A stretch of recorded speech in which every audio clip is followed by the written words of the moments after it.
Hello po sa inyong lahat. Welcome to my channel. Ngayon ay magluluto tayo ng sopas. So maglagay na tayo ng bawang.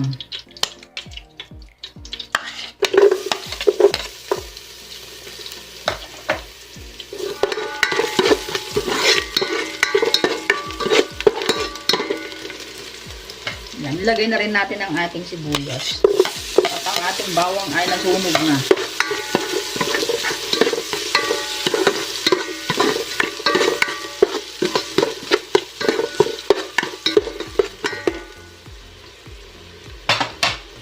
Yan, lagay na natin ang ating chicken.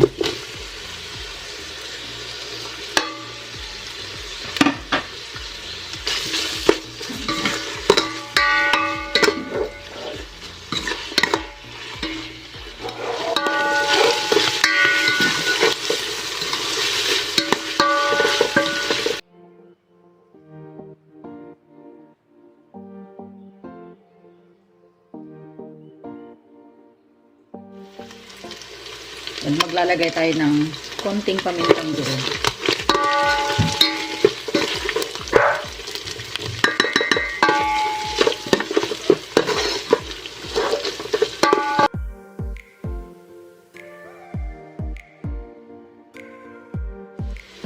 Maglagay na tayo ng sabaw. Ito yung pinaglagaan natin sa chicken.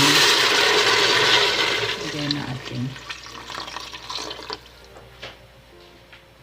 Yan, haluin lang natin.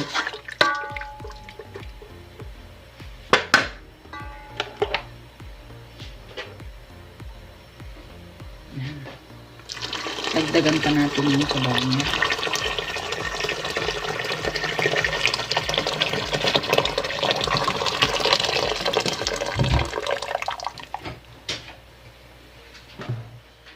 Haluin natin at hintayin lang muna natin siyang kumulo bago natin ilagay ang ating macaroni. Ayan, kumukulong at pwede na natin ilagay ang ating noodles.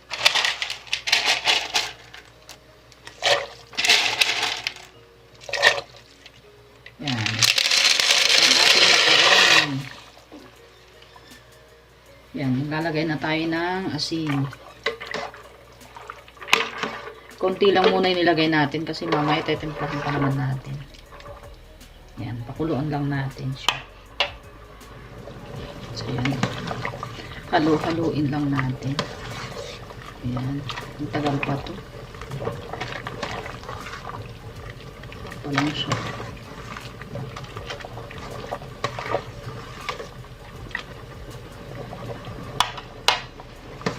Haluin ulit natin. At maglalagay ako ng isang chicken cubes.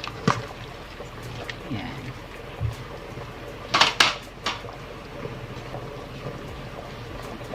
Lagay na natin ang ating ebak. Yan. Yan. Dagdagan pa natin ang ating ebak. Pakuluan lang ulit natin.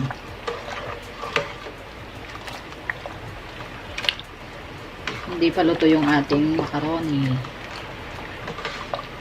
Yung ating noodles ay hindi pa siya luto. Kaya, pakuluan pa natin. Ayan, i-check ulit natin.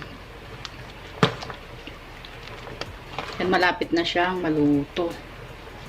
So, ilalagyan na natin ang ating bell pepper.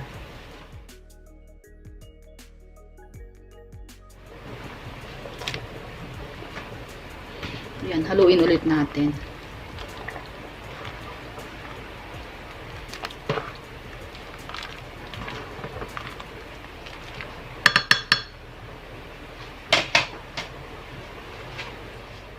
Itikman natin.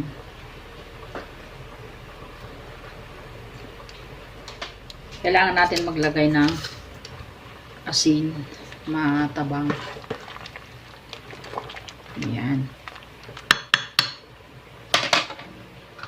Lutuin lang natin ng konti yung bell pepper natin bago natin ilagay yung mga ibang gulay. Yung sabaw naman niya, mukhang okay na to. O siguro magdadagdag tayo ng konti lang. Magdadagdag ako ng konting sabaw lang.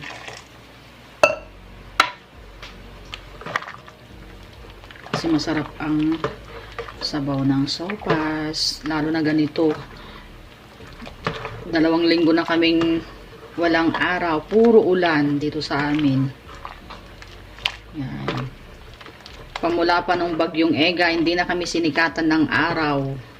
Kailangan natin ulit magdagdag ng asin kasi nagdagdag tayo ng tubig. Kunti lang.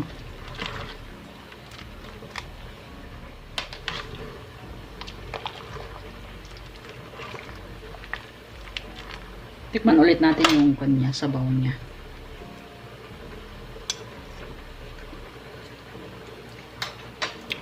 Sarap.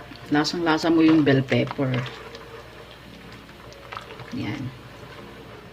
So, habang pinapakuluan natin ang ating macaroni, ayan, naglaga ako ng itlog. Yan, isinabay ko na. Hinugasan ko naman siyang mabuti. Tikman natin ang kanyang noodles.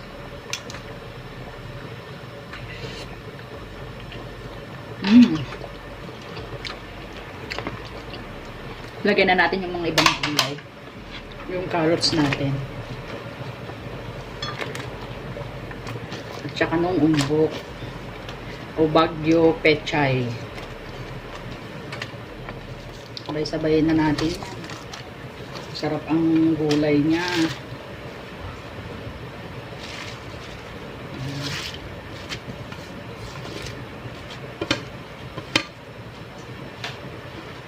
At ilagay na rin natin ang ating sausage.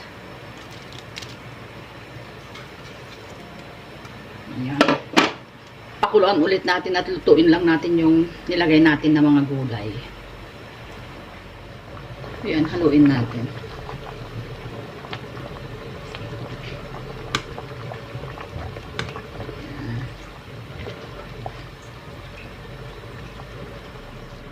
Luto na ang ating sopas.